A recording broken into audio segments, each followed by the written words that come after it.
Have you ever noticed how easy it is to look spiritual on the outside and yet be far from God on the inside?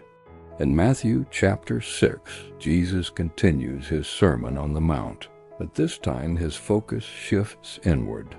He is no longer talking about what people see, but about what God alone knows.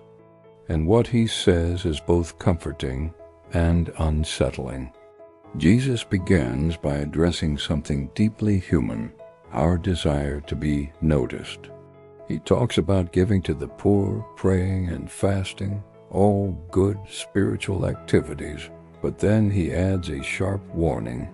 Be careful not to practice your righteousness in front of others to be seen by them. In other words, it's possible to do the right things for the wrong reasons.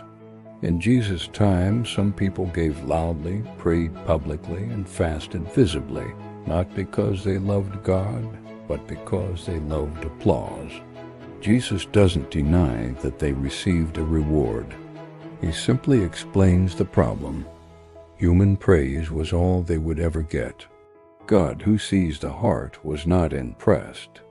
Then Jesus does something remarkable. Instead of just criticizing false devotion, he shows us what true devotion looks like.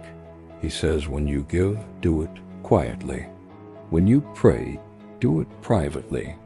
When you fast, don't advertise it. Why? Because God sees what is done in secret, and he rewards it openly. Real faith doesn't need an audience. Right in the middle of this teaching, Jesus gives what may be the most famous prayer in history, the Lord's Prayer. It's short, simple, God-centered. There's no performance in it, no spiritual showmanship, just humility, dependence, forgiveness, and trust.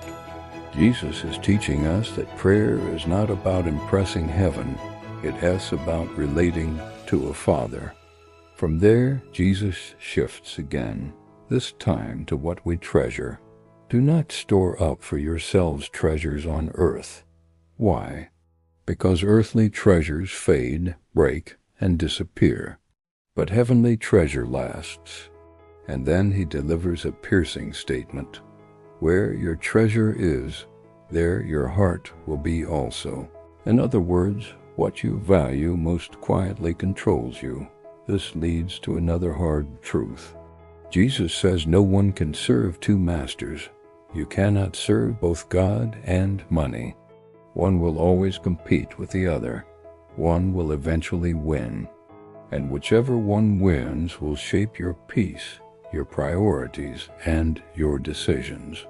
Then, almost unexpectedly, Jesus speaks words of comfort. He talks about worry about food, clothing, and tomorrow.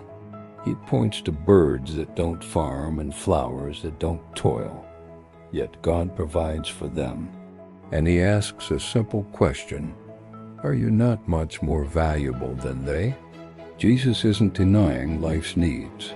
He's redefining trust.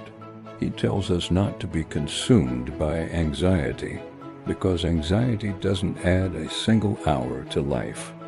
Instead, he gives a powerful command. Seek first the kingdom of God and his righteousness, and all these things will be added to you. This is the heart of Matthew 6. God is not looking for public religion, divided loyalty, or anxious faith. He is looking for quiet obedience, undivided devotion, and childlike trust.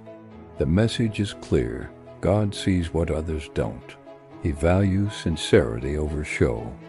And when he is placed first, not publicly, but truly, everything else finds its proper place.